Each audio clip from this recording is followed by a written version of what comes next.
The house had been so quiet since Thomas passed. Too quiet. It was the kind of silence that seeps into your bones, makes its home in the corners of every room, nesting in the spaces where laughter and voices used to live. I'd always imagined that silence could be peaceful, like the soft hush of a snow-covered morning or the tender calm after a long day. But this silence was different. It was hollow, echoing through the halls with a weight that pressed against my chest. It had been a little over 6 months since the funeral. Some days it felt like only yesterday I was standing at the graveside, clutching a handful of damp earth in shaking fingers, my tears soaking into the collar of my coat. Other days, it felt like years had passed, like I'd lived 100 lifetimes without him. Nights were the hardest.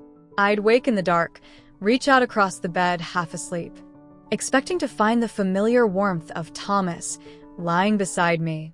My hand would land on nothing but cool, undisturbed sheets. I'd lie there staring up at the ceiling, listening to the empty hush of the room, straining to remember exactly how his breathing sounded in the dark, slow and steady, sometimes catching with a little snore. I'd give anything to hear it again. Our son Josh had been my anchor through all of it. My sweet boy thought he was hardly a boy anymore. 32 now, with broad shoulders that bore the weight of the world, and those kind brown eyes that always seemed to be holding something back. Grief, maybe, or a tenderness so deep he didn't quite know how to let it show. He checked in more than he needed to. Sometimes he'd stop by with groceries, or with his toolbox in the back seat to fix the faucet Thomas never got around to. Other times he'd just come sit with me, not saying much, his hand resting lightly over mine on the couch cushion. I didn't have to tell him how much it meant. He just seemed to know. It was a Saturday afternoon, sunlight streaming in thin gold ribbons through the kitchen window. I was folding laundry on the couch, half watching some old rerun on TV, not really paying attention. The house smelled faintly of lavender from the dryer sheets. I heard the front door creak open, then his voice. "Mom, in here, sweetheart." I called back, trying to make my voice sound lighter than it felt. Josh stepped in carrying a grocery bag, giving me that shy smile that still reminded me of when he was 6 years old, coming home with mud caked on his jeans and a frog hidden in his pocket. "I picked up that tea you like," he said, setting the bag on the counter. "That's sweet of you." My voice nearly cracked, because lately even the smallest kindnesses hit like a stone dropped into water rippling out, stirring up everything I'd tried to keep settled. He came and sat down beside me, close but not too close, like he didn't want to crowd me. I could feel his warmth, though, and it soothed something raw inside me. I looked at him then, really looked.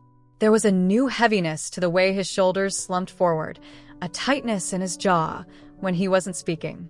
My mother's heart squeezed. He was carrying something. "You okay?"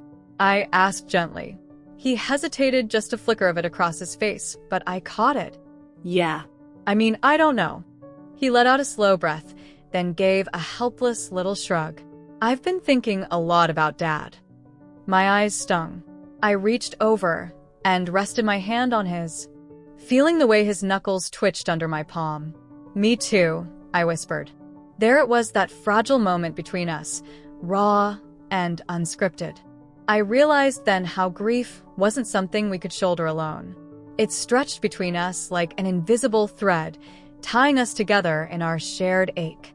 And maybe, in a way, that was a gift too, proof of just how deeply we had loved, how deeply we still did. I squeezed his hand and he squeezed back, and for a while we just sat there in the quiet together. It wasn't the same kind of silence that had haunted the house for months. This one felt softer somehow, less empty, more like the hush of two hearts trying to heal, side by side. He nodded. "About everything.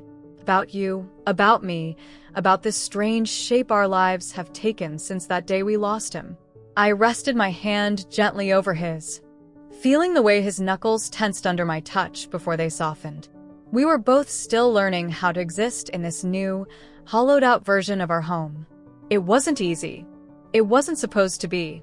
Josh swallowed hard, his Adam's apple bobbing in his throat, and for a second I was back in the hospital corridor, watching him pace, helpless. I keep remembering that night after the hospital, he said, voice low and brittle. You didn't sleep. You just sat in Dad's chair all night. I looked down, my lips tugging into something like a smile, though it didn't quite reach my heart. I couldn't bear the bed without him. That chair, it still smelled like his cologne. It made me feel like he might come around the corner any minute.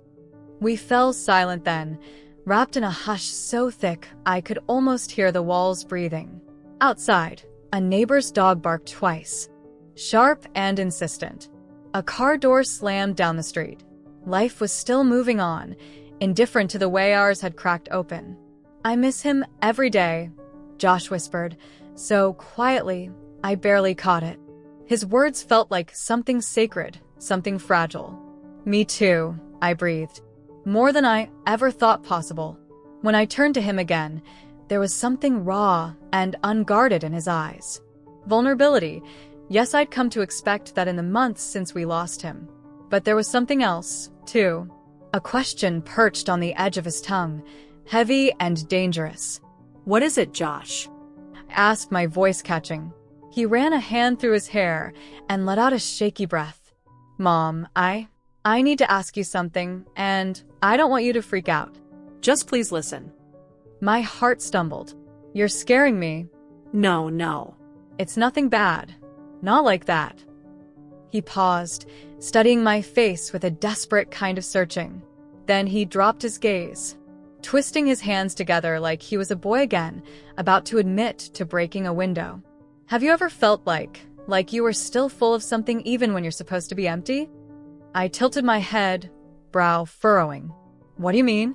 He let out a laugh that sounded more like a sob. It's like ever since Dad passed, I've felt this pull toward you. Not just because you're my mom and you need me. It's more than that, and it scares the hell out of me.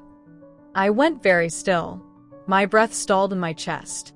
My heart didn't know whether to race ahead or slam to a halt. Josh. He looked up at me then, eyes wide and glassy, pleading for me to understand something he couldn't even name. I know how this sounds. God, I've gone over it 100 times in my head. I kept telling myself it was just grief, or loneliness, or that weird way people cling to each other when everything else falls apart. But it's not going away. I reached for the glass of water on the coffee table, hands trembling so badly I nearly spilled it. I took a sip, hoping it might wash down the panic climbing my throat. We've been through so much, I managed. Maybe we're just confusing connection with something else. Maybe, he whispered. But the way he said it told me he didn't believe it. Not really. For a long time, neither of us moved. The air between us felt charged, almost painful, as if the walls themselves were leaning in to listen. Somewhere deep inside me, past the grief and the guilt, past the raw edges of love that had nowhere left to go, something ached in response to his confession. And that terrified me more than anything. But what if we're not? The question lingered in the air long after the words were spoken, hanging between us like something fragile and afraid to settle. Silence stretched, thick and oppressive, pushing against my chest. I rose from the sofa, needing space to breathe, and drifted toward the window. Outside, the garden was bursting with life, absurdly so. The peonies Thomas had planted the spring before he fell ill were in full bloom, their lush pink heads bobbing in the evening breeze. As if they didn't know or didn't care that the world had cracked open and swallowed him whole. Behind me, I felt Josh standing perfectly still. I could almost sense the way he was holding himself back, hands lightly curled into cautious fists at his sides, waiting for me to say something, anything. My throat worked around words that didn't want to come, but finally, softly, I found them. This isn't something we can just solve over coffee, or in a single afternoon. I kept my eyes on the garden because it was easier than looking at him. I know I love you, Josh. I always will. But I need time. Time to understand what you're feeling, what I'm feeling. Because right now it's all tangled up inside me. There was a long pause. Then, in a voice that seemed older somehow, threaded with both hope and resignation, he answered, "Okay, I can wait." I turned then, finally letting my gaze rest on him. On this boy who had grown into a man right under my nose, so quietly I almost missed it. And in that instant, everything inside me that I had kept carefully tucked away, grief, longing, confusion, and aching tenderness spilled over. "Neither can I whispered. He crossed the room, but he didn't reach for me, didn't pull me into his arms.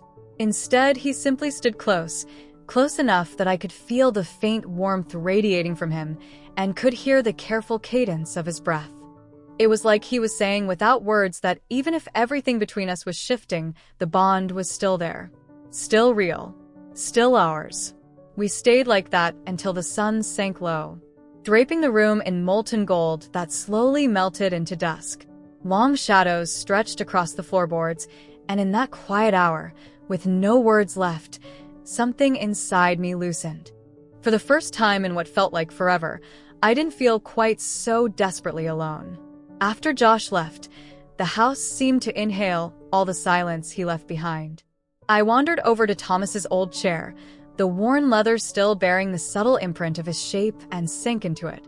Reaching for one of his cardigans draped over the armrest, I wrapped it around my shoulders. The fabric was soft and carried the faintest trace of him, a whisper of cedar and that gentle soap he favored. I pulled it tighter, hoping foolishly that it might hold all my breaking pieces together.